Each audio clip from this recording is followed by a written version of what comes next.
I am Dr. Andrea Bowens-Jones from IDG Vision Consulting and Training. I'm so excited to launch another session of the Brown Bag Virtual Lunchtime series. And this particular session today, as I was saying, as people were joining on, is one that is a personal side passion of mine as we talk about changing your financial trajectory. So whether you were impacted greatly by the pandemic or not, I think it is time for us. And what last year showed us is that I don't care how prepared you are, something can happen, a small bug can happen, businesses can get shut down, and are you prepared for those?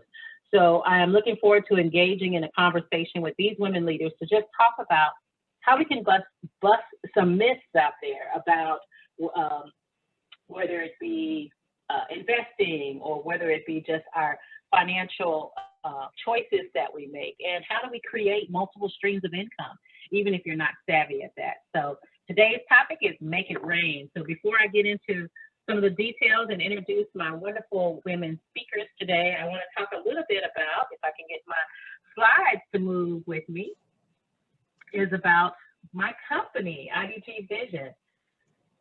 Let's see. There we go. IDG Vision stands for Inspire, Develop, Grow. Inspire is all about getting people to move past their barriers and limiting beliefs. Develop is all about equipping leaders with tools to be successful and growing it so that we can impact others. Together with all three of those being the foundation of the work that I do, there are several services that I offer, in particular focusing on individuals. So whether you are a person just looking to kind of up your level of performance, or just getting ready for a transition or a pivot in your career, I offer customized coaching plans, masterminds, facilitated workshops. The Brown Bag Virtual Lunchtime session is just one of the opportunities that I do offer to bring people together. So I focus on personal awareness, leadership, communication, and teamwork, and use the DISC model of human behavior. If you've never been through that kind of assessment, it's eye-opening in terms of your skills and behavior as a leader. And I help people understand how they're uniquely wired so that they can be more effective in the workplace. So that's a little bit about IDG Vision. If you want to learn more about my services, please go to idgvision.com to learn more. All right, so a little mark your calendar, a little pre-commercial out here is the series does continue. So mark your calendars for June 22nd, 12 o'clock noon. We'll spend the lunch hour talking about success after setback. And here is a discussion about the hard lessons learned and the strategies to navigate career successes after experiencing setbacks. Who has not experienced a career setback? I just want to know that. Is anybody on there? Then you're lucky if you have not ever encountered a setback. But if you have, then this is a session that you want to be a part of. One is to hear, if you're in the midst of one now, to hear that you can get to the other side of it, and to hear how these leaders have done that one. And so again, I'll bring together fabulous women leaders to have this conversation with you. So that's June 22nd. So what about today? Today is about making it rain, creating more financial wealth. This quote is at the very beginning of John C. Maxwell's book, The 15 Laws of Growth. He says, to reach your financial goals, you need to grow in your knowledge about how money works. And then he goes on further to say in the same passages, you cannot change your life until you change something you do every day. And that's what today's session is about. It is about changing something that we do. If you want to change the trajectory, if you want to increase your knowledge, you got to do something different. And I'm so excited about this conversation because that's what we're looking to learn about. So I want to stop the share and give my lunch buddies a chance to introduce themselves so we can kick off today's discussion. Before we get started, another housekeeping rule is you'll have the opportunity to ask questions. You don't have to hold them to the end. So if you've been on one of these in the past, just drop your question into the chat. I'll keep an eye on that one, and I like to address them real time when they pop up, because we may be having a discussion that really speaks to you, and I want you to get a chance to answer your question. The other thing is, please keep your mics on mute so that we can avoid any background noise, so we can hear all the golden nuggets that are going to be dropped during this conversation, right? Everybody got it? Okay, so let's kick off today's session, and we'll start with introductions. And I'm going with my squares on the screen. Ellen, Arney, can you please introduce yourself? And not only tell them a little bit about who you are and what you do, but our kickoff question for each of our panelists is, make your money work for you. What does that mean to you, to make your money work for you? All right, Ellen, you're up first. All right, first of all, I just want to say, Andrea, thank you very much. We can't hear you. Oh, you can't hear me? Can you guys hear? Okay. So I'm the only one that can't hear? All right, so first of all, Can you guys hear me? Yeah. You hear me, but I can't hear anybody else. No! Okay, let's see. I'm going to turn the volume up. Can you hear me now? Andrea? Yes. Andrea, can you hear me? I don't think she can hear you. I don't think she can hear me.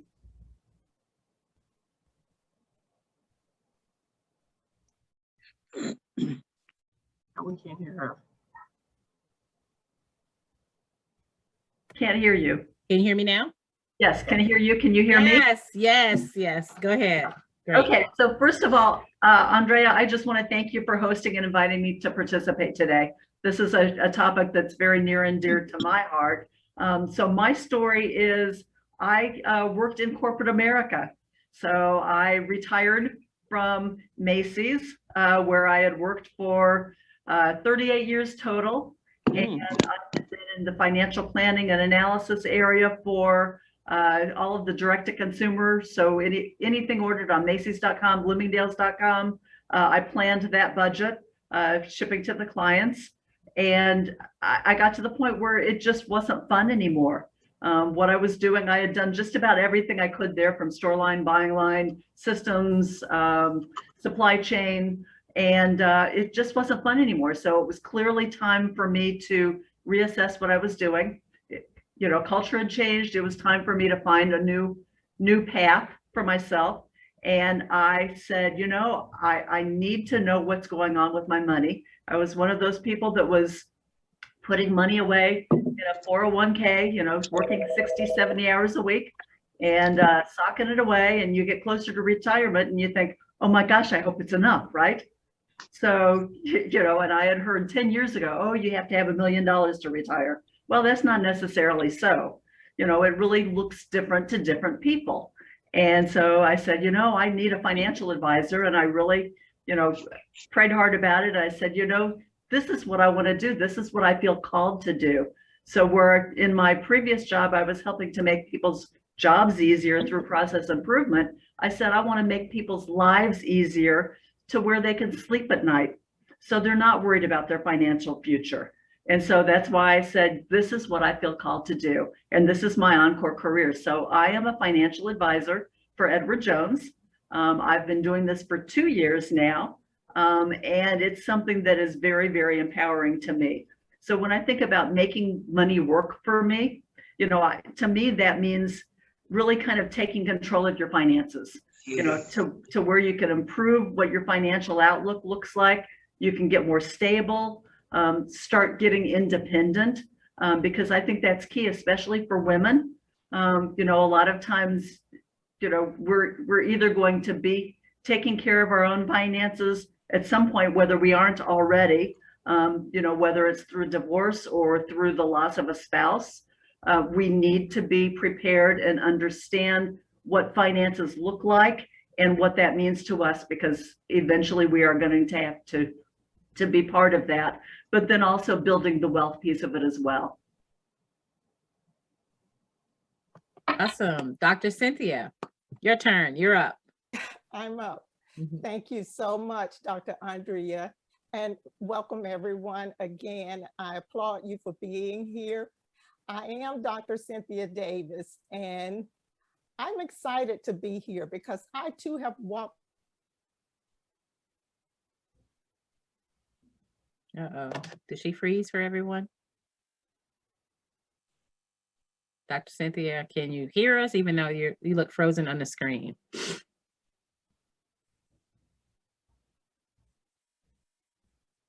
Hopefully she will not disconnect. So while we're waiting for her computer to come back up, Dr. Ramona, you want to go ahead and introduce yourself? Sure, I'll do that. Can you hear me okay? Yes. Okay, wonderful. Well, good afternoon, everyone. I'm very excited to be here. Thank you, Dr. Andrea, for inviting me. My story is to me is no different than most of us, and some of the things that I've heard as we talk about heard before, someone being unfulfilled in their position and things happening and things not seeming fun anymore. My career started in financial services. I worked for Bank of America, and I was a personal banker. I was a small business banker. I was a premier banker, and I considered myself a dream maker. That's what I said. But I think the most fun I got out of everything was teaching people, instructing people, helping them to make their lives differently. After doing that for many years, I actually had a client that said, you should actually consider teaching.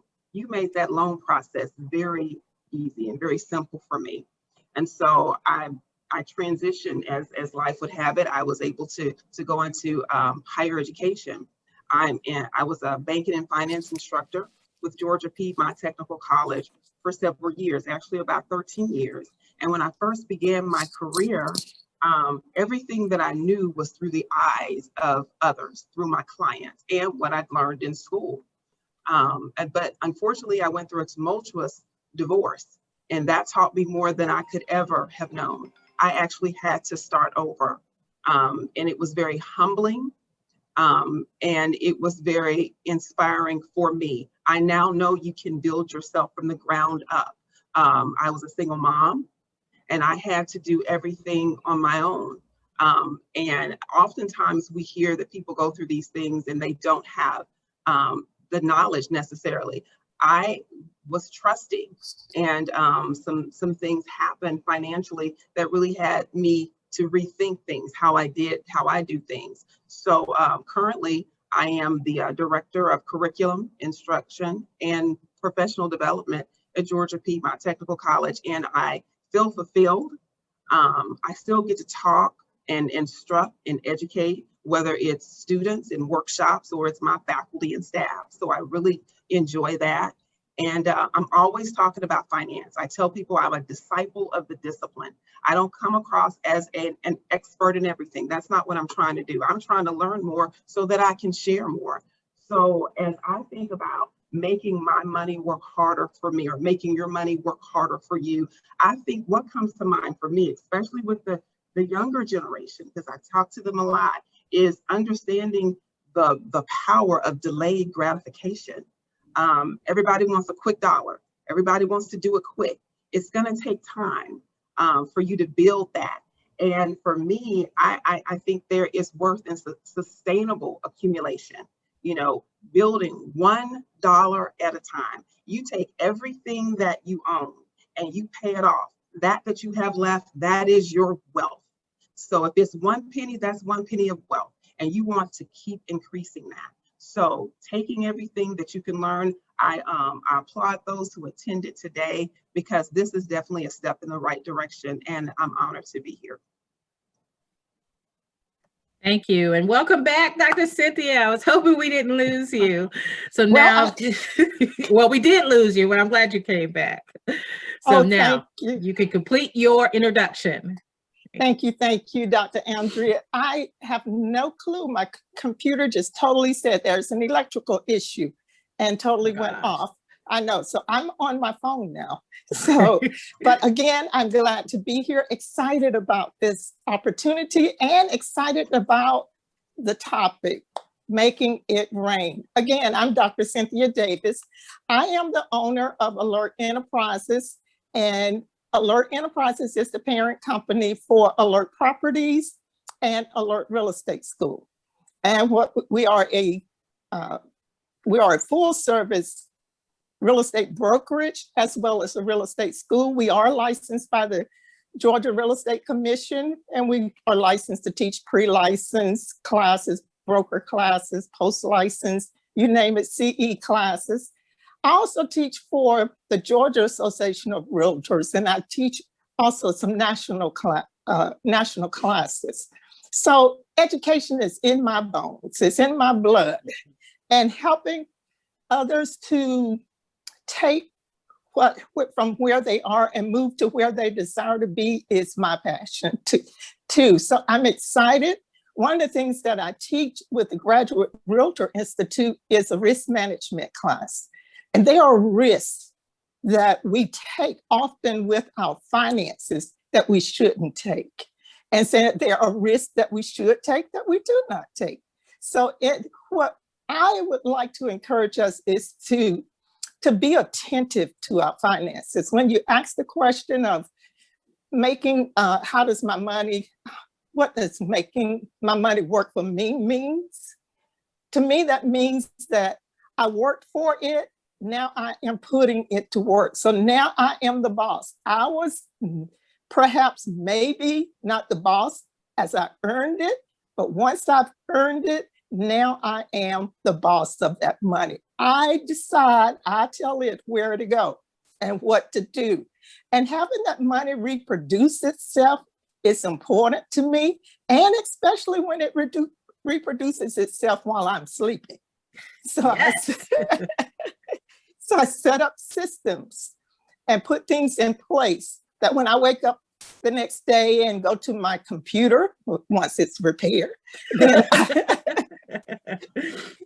then I'm able to see what my money was doing overnight and how it is growing. It is essential.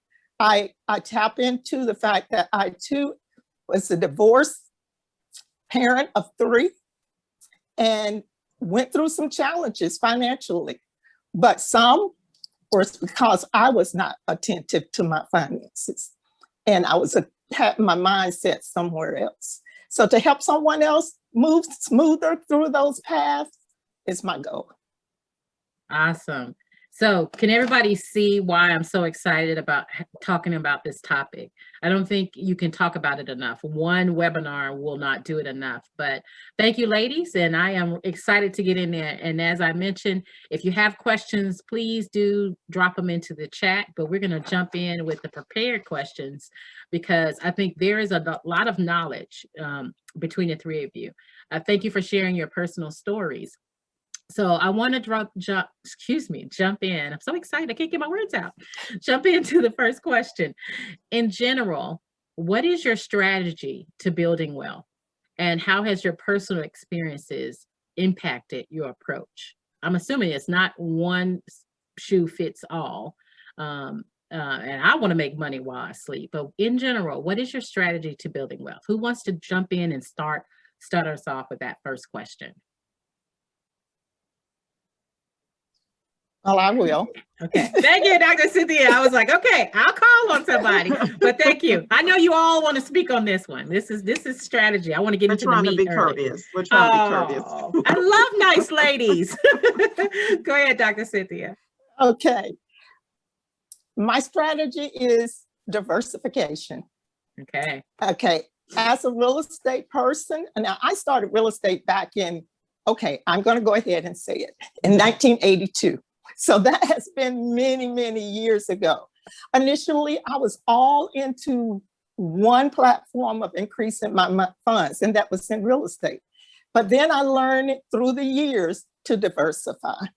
And so that is my strategy. And also that I do not have to work for every piece, every coin that comes to me. And that's because I teach it how to produce after itself. Okay. And so my strategy is that I do invest in real estate. I have invested in real estate, and I invest in other areas, in real estate investment trust accounts and in stock. And so I try to diversify, and history has taught me to do that. Awesome. All right. I think Ellen, you were about to chime in the beginning. We got diversify as one strategy. What's yours? Yeah, so Dr. Davis, absolutely diversifying is key. I would also say even before that, be responsible with your spending.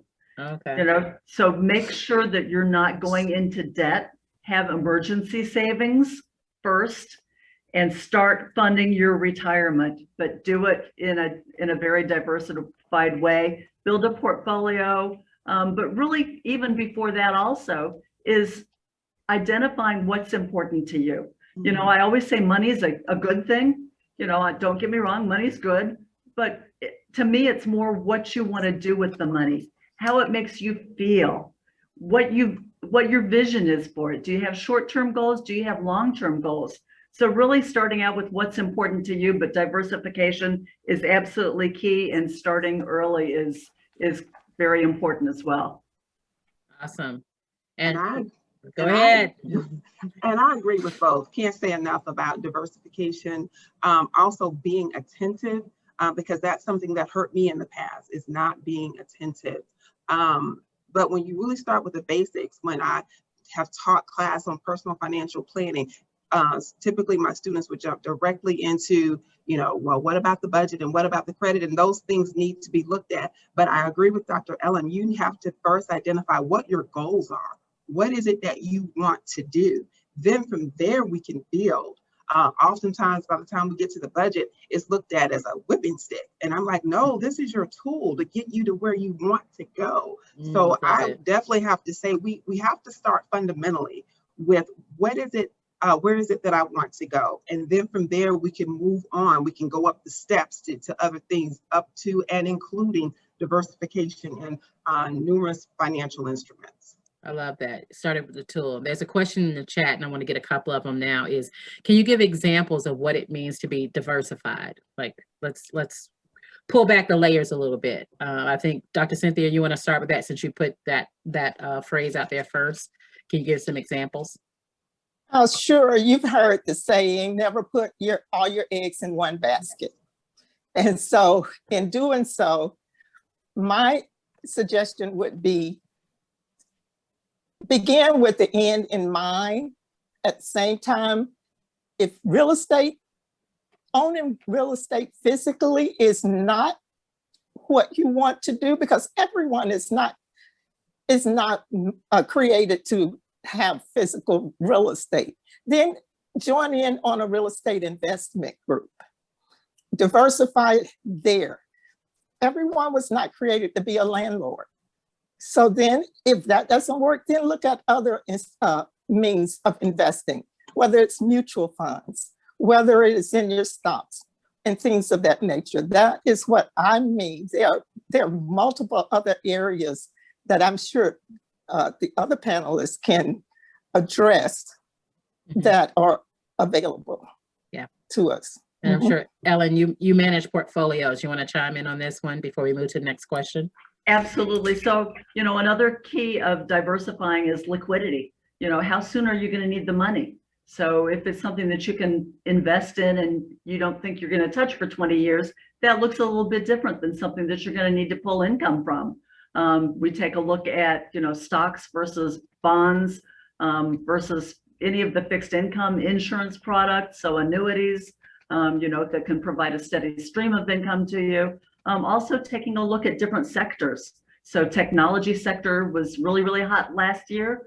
It still has some growth, but then, we've cycled into some of the financial areas and, making sure that you're diversified across different categories of products. If you're doing stocks or even mutual funds are built differently, some geared towards income, some geared, blended. So really putting a balanced portfolio together, but also taking a look at your international versus your US presence. There may be some growth potential there as well. So really, again, it's building a portfolio that is specific to the person's circumstances, how long they have to be in the market, how averse they are to risk.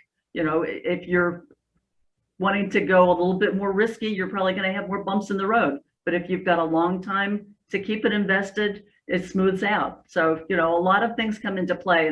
And again, it's not a one size fits all. So, I love working with individuals and not doing, just a plug and play scenario. Yeah. And I think what you just said goes to a comment that was dropped in the chat from Leslie. You need to stay in the markets for the long haul. So when you have fear, in a down market, hold on and ride the wave. But yeah, is it exactly what you said. And diversifying helps you to do that. Mm-hmm. You know, so if one area is downturned, you know, you're getting the advantage of the other areas just to kind of smooth the ride out. Very good. We have a question here, also in the chat. In this market, where is a good place to deposit funds other than a bank?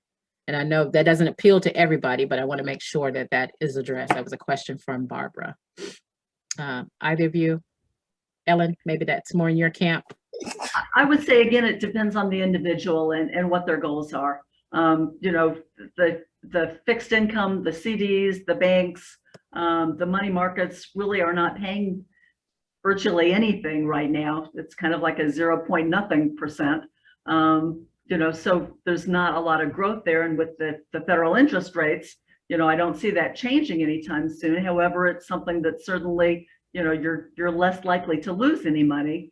So I don't know that there is a best place really to put money, to put all of it. Again, it speaks back to diversification and, you know, just making sure you've got money in different areas and it's aligned with what your goals are. Yeah. So this whole mattress approach won't apply here, right? Well, I put it in a and you know what, it won't, cookie jar. well, and I say, you know, you're going to lose money slowly and painfully because you won't keep up with inflation. Yes, that's right. That's right. So here, you guys heard it here, the old school way of stashing it in place. That's not the diversification we're talking about. Unless it helps you sleep better at night, but I wouldn't put much under there. But, yes. But then you wouldn't want something to happen to your home and then it's just all no, now I got something else to think about. No. So. Don't put it under the mattress like your grandmother did.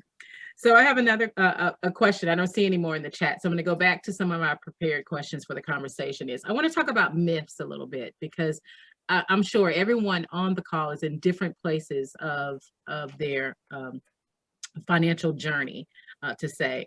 What are some common myths? Why do you think people don't keep it at the forefront? Don't watch their spending, kind of the things that you guys said in the opening.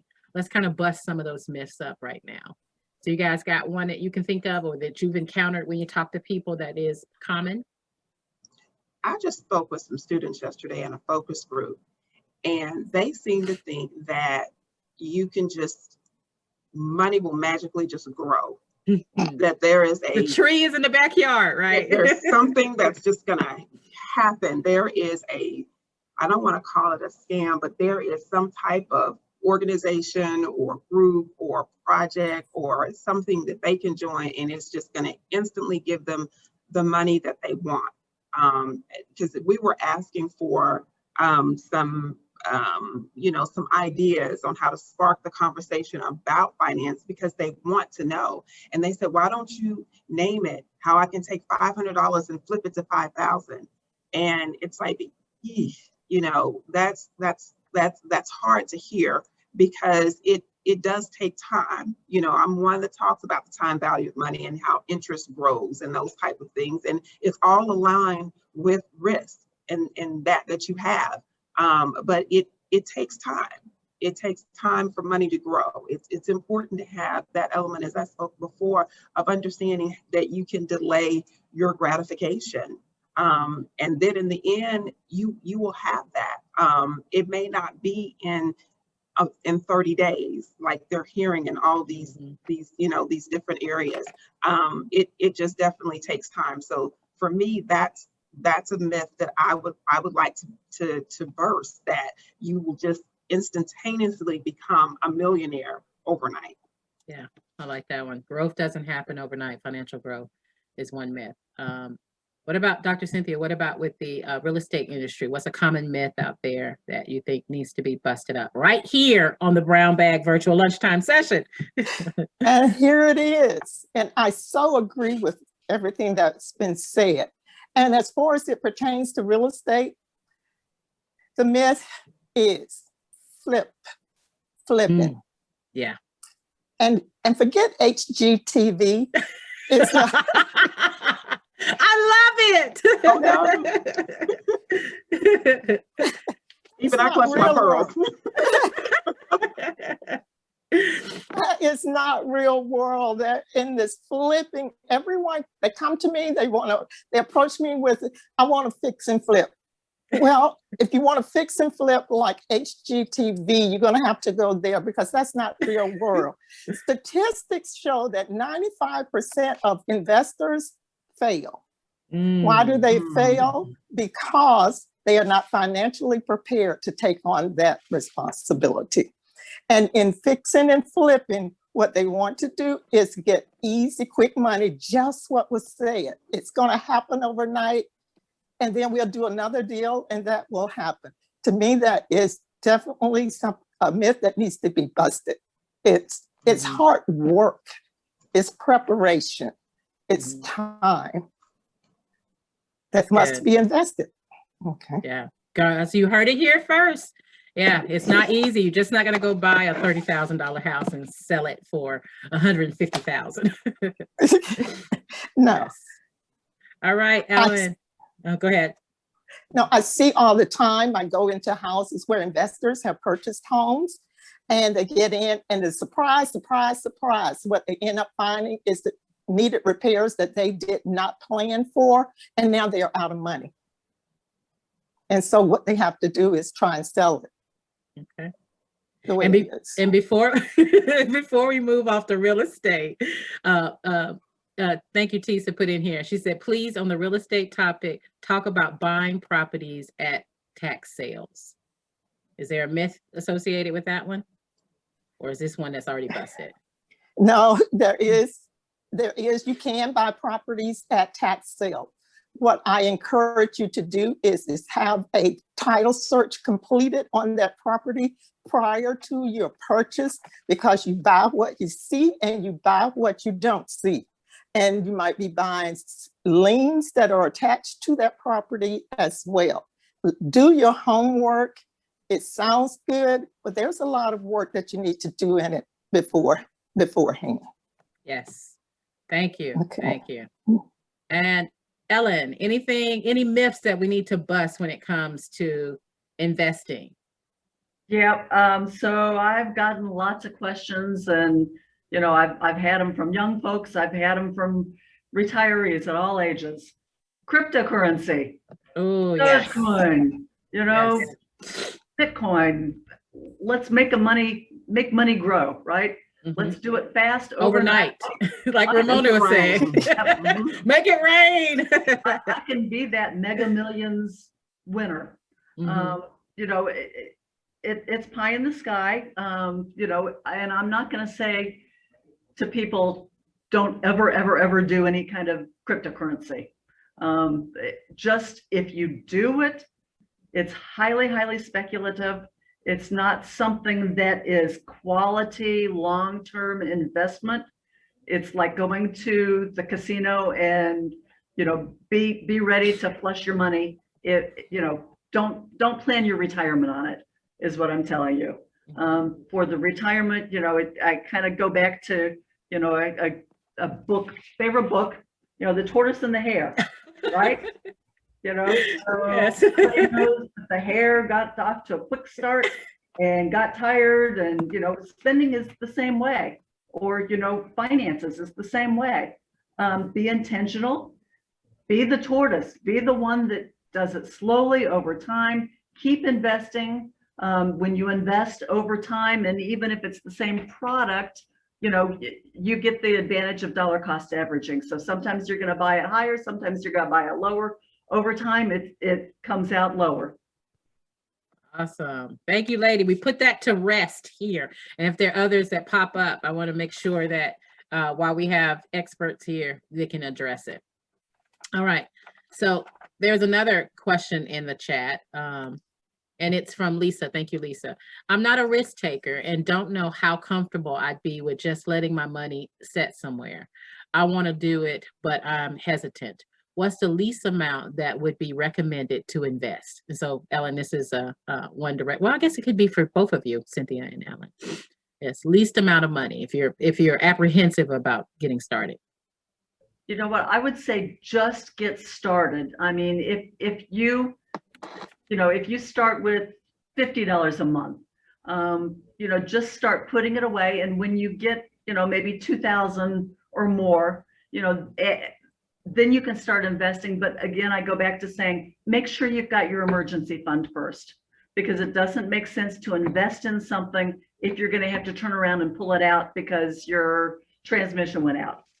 Make sure you've got that 3 to 6 month cushion, because, nobody saw a pandemic coming, right? Right. It came in from left field. We had murder hornets, we had civil unrest, political change, we had everything last year. And, we're still seeing, some volatility. So make sure you've got that taken care of first, but then start investing. And then, another question that I'm going to throw out there, who knows about, 401ks, 403bs? That's really kind of the first place to go as well, in the sense of investing. Granted, they usually only give you a few options of how to invest, but companies will generally match up to a certain percent. That's free money. Don't walk away from that. If you can invest up to the percentage that they will match, do that. Something else, a Roth IRA, if you're just getting started, that's something that's an opportunity. If you can put $6,000 away a year into a Roth, a well-diversified, again, we pick those investments together based on your criteria, but the difference in 3 years. So if you started investing $6,000 a year into a Roth IRA when you were 30 and you retired at 65, you'd have $986,000. If you waited 3 years and started doing the same thing at age 33, you'd have $793,000. So you'd have a difference. 3 years is $193,000. So that's that compounding interest in reinvesting. And it's huge. It makes a big difference. So do it intentionally. Just get started. Don't spend up to, if you get raises or if you get a bonus, don't spend up to that level, because you continue living paycheck to paycheck. Put that money away, invest it, save it, whatever makes you feel comfortable. And again, each person is unique. Thank you. I just want to just echo what Dr. Ellen said about, as you get promotions or raises and that type of thing, still keep your same standard of living and put that other money away so that you can invest it. That is a great way. I know at our college recently, everyone got that, got a merit increase. And that was the thing that I was preaching. You were already making it, so continue to live like you were, but put that money away. Yeah, the great opportunity to do something different with it. Thank you for addressing those questions.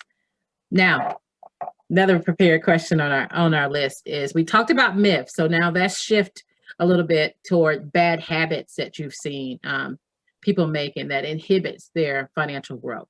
So not only do we want to bust the myths, we want to help people get rid of habits that they may not even be aware that they're actually operating under, that could inhibit their financial growth. So, Ramona, you want to start with this one? A couple of things come to mind, but just at a fundamental level, people making comparisons. You see what they have, but you don't know what it took for them to get there. Yeah. So that's definitely one thing. But also for those who have amassed a certain amount, I don't want them to be hesitant about looking at talking to a financial advisor like Dr. Ellen to get some assistance on how to make that money work. I think a lot of times individuals get scared. Oh, I'm gonna have to pay out more money. I can't afford that. But you don't want to miss out. She mentioned earlier about you don't want your purchasing power to be eroded because you let the money stay under the couch. You want to put it in something you want it to work hard. It's the mattress. It's the mattress. That's not where we want to go today. If I want to burst anything, I want to get away from all of the unbanked. I want everybody to be banked. But I can't say enough about financial advisors and the help and the assistance that they provide.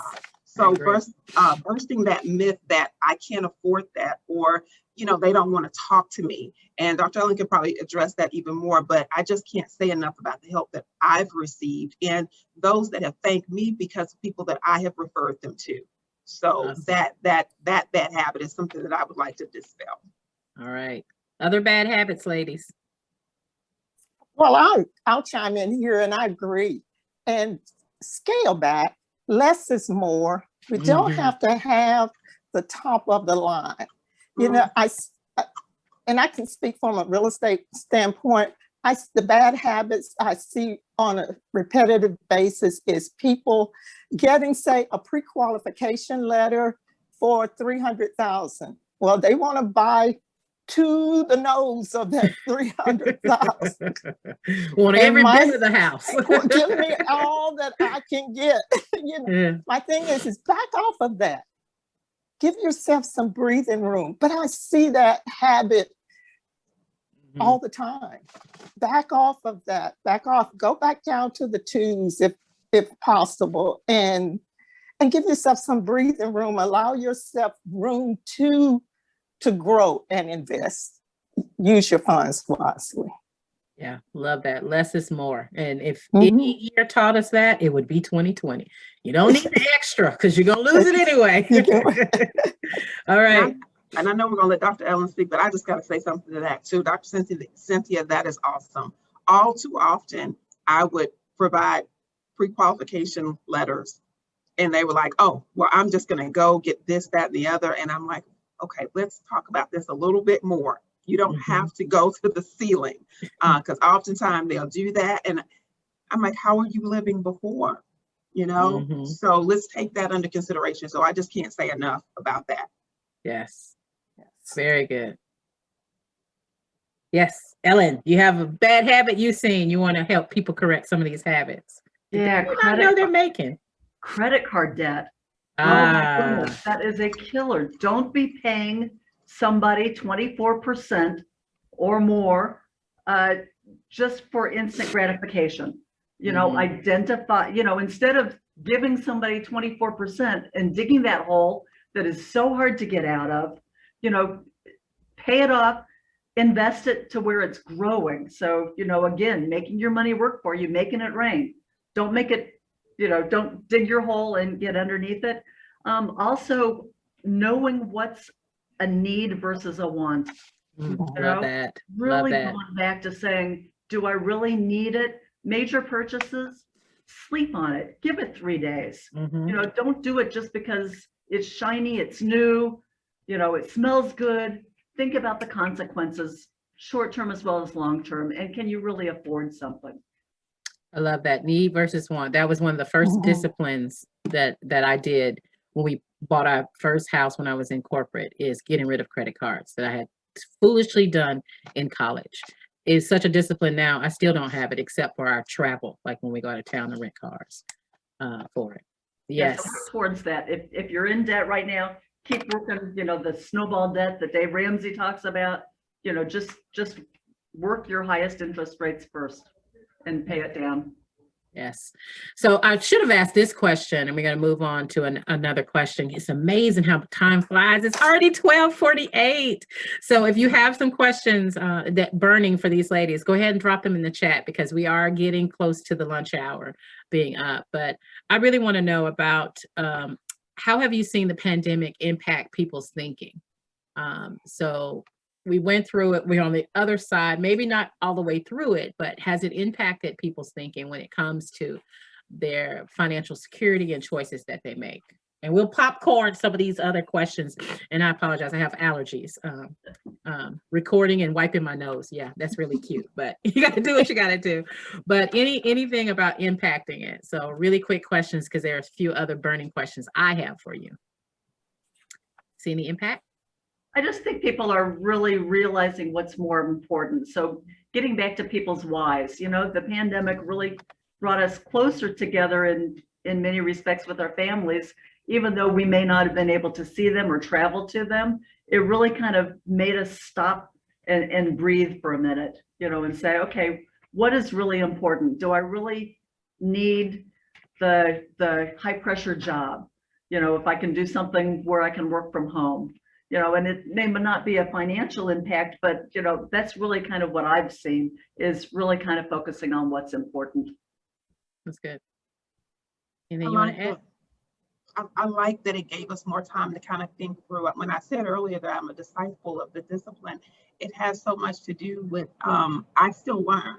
sometimes, you know, you're on your path and you realize, whoa, I'm doing some different things. I realized during the pandemic, and I was working from home, I had Apple Music and I had Sirius, and I wasn't driving anywhere. And I was like, well, wait, why do I have both of these if I'm not even in the car? So sometimes it's just those small things. So that allowed me to go through some other things and kind of, you know, do away or eliminate. And then I share that with other people, because sometimes they think, because, well, I know she's been in banking and I know she's done different things and have different successes, that she doesn't fall into traps herself. No, sometimes I can get caught up, but that gave me some time to really reflect on what's going on here. You know, let me be attentive to what I'm doing. So that's how it impacted me and allowed me to assist others. Yes, that's good. Who hasn't fallen for that? And you're like, what? I'm paying how much a month for this? I only wanted to do the free version of it. That's really good. Another question I have, and then I see one that's just popped into the chat, is if you're not working for a company, but you're working for yourself, because I remember one of the biggest challenges I had was coming from, now I had an employer doing some investing for me in a 401k, and now I'm a business owner.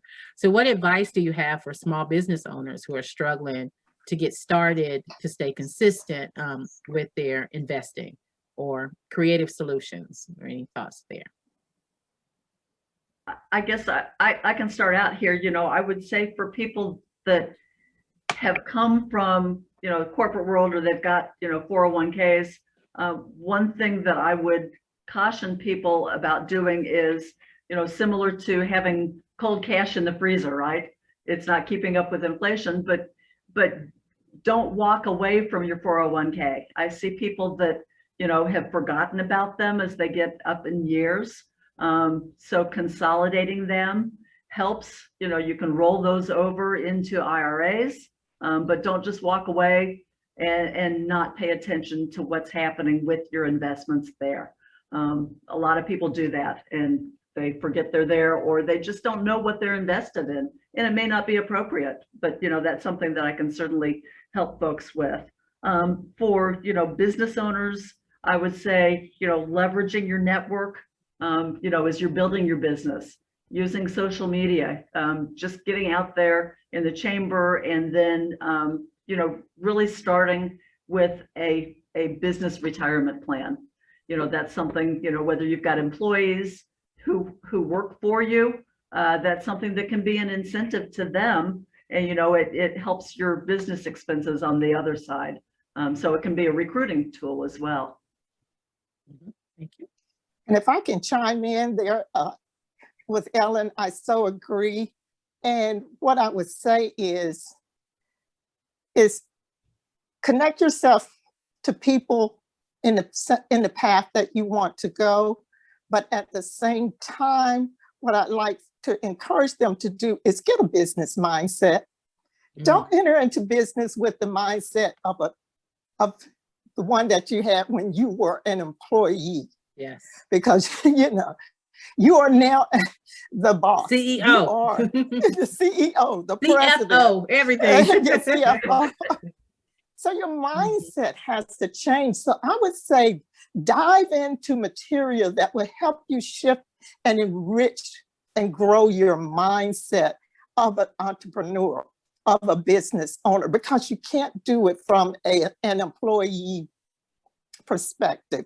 And at the same time, I would say, go ahead, operate as a business. Even if you haven't opened the doors yet, operate as a business. Open your checking account, get the information you need to open your checking account. And at the same time, open a savings account. And you be the one that's funding those accounts, even though your doors are not open yet. But go ahead and operate as a business. I love that advice, mindset. Okay. And I would add on to that, your business plan. Ensure that you're starting off with a business plan and revisit that business plan. Yes. That's not something we create to put on the shelf. That should actually be a living, working piece of your business. And if you're needing help with having someone review it, there are resources out there.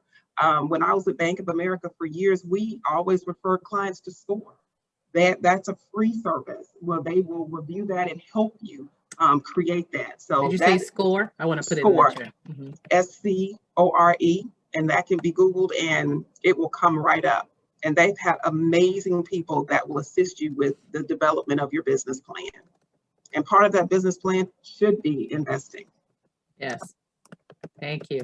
And then we're going to get the questions in the chat, and believe it or not, it's going to be time for us to close out. So starting with one question that came in from April: who is the best right person to speak with when getting into real estate investment field? Dr. Cynthia, is that you? Should they contact you? They can contact me. Yes. So April, all of their contact information for each one of them will be in the follow-up email sent out to all the attendees. So just remember Dr. Cynthia's name and follow up with her to ask questions. So thank you for that one. Comment from Leslie: what about SEP accounts? And I think, Ellen, this is why it came in while you were talking about some of the choices out there. Yep. You want to SEP and simple accounts are certainly good for business owners as well. Yes, I have one of those. So yes, didn't know what it was until I got to own my own business. So you have to keep learning. That's the thing. You have to keep learning. And Greta asked the question: when you have extra income coming in, is it better to pay extra in taxes or add extra fund to your retirement plan to decrease the taxable income? I don't know, maybe a hard one. You might have to crunch numbers to see. Yeah, that's going to depend on the person's situation. And, I can certainly work with their tax professional. I would say, if you're getting money back, then you're probably holding out too much. But again, it really all depends, on what your goals are and what you have accumulated for retirement as well. So it's kind of a depends situation. Yes. So Greta, with that one as well, you'll have each of their contact information, so you can follow up and ask a direct question there as well. So I want to get into one final question before I do the closing remarks and kind of tie a bow in this one. This one's been great. I have taken notes. I don't know if you guys can see my camera, my notes all on the page. So I've learned from each of you things that I need to do, even as a business owner, to continue growing in here. So really quick, popcorn style, what advice, and you can make this as broad as you want, would you have for someone, no matter where they are on the path, whether they're freshly getting started, in the midst of it, looking toward retirement, what advice would you give them? And make it particular to your expertise areas, because I want to hear some of that stuff come through. So what advice do you have? Someone said it earlier with regard to investing, just get started. Yeah. Even if you're not quite ready to go see a financial advisor, you can even invest using Cash App. And that's not one of my favorite tools, but I know I at least have younger people talking about speaking the language, some of the verbiage, and they're excited when they see what's happening. So I think if you just light that fire and get started, that would be my advice to someone. Yeah, very good. And I agree. Get started, but get started with knowledge so that you're not floundering out there. Get started. And at the same time of getting started, especially as it pertains to real estate, see your house as a bank account. Because that typically is people's largest purchase in life, is their home. And then the way you care for it, the way you keep it and update it, that is going to determine the growth of that equity a lot of times and how much money you're going to have in there. Because that can be, if you change your mindset and look at it as an investment, and it will grow for you as you attend to it and care for it. So, and then as you move on, it will feed you to move to the next level. That's right.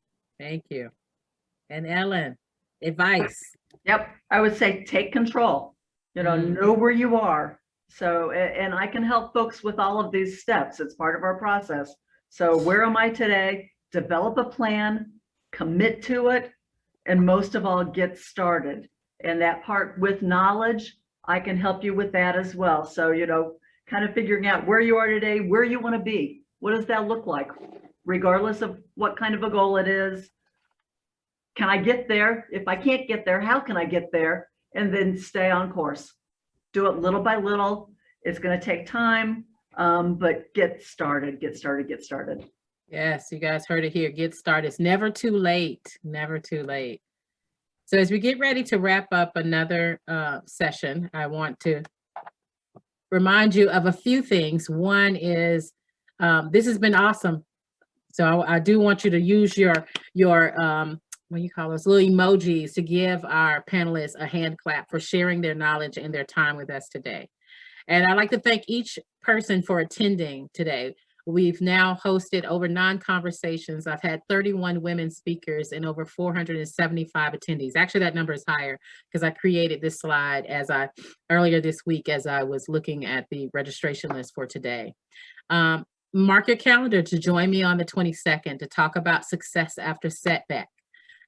Complete your survey. And this is where you get to do one more thing for me. Drop your handle into the chat if I can tag you in the follow-up post. Just to say you were here, you got value out of it, you learned something along the way. So if you're okay with me tagging you in it, take a moment, drop your social media handle into the chat function.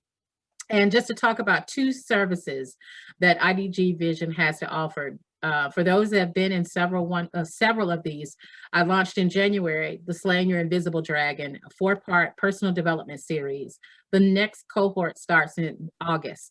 I would love to have you in there. One, you're already familiar with the kind of work that I do, and there's so much value that comes out of being with other people that are on the road to get rid of success blockers in their career. If you're interested in that one, join the mailing list so that you can be among the first to find out when registration opens for that.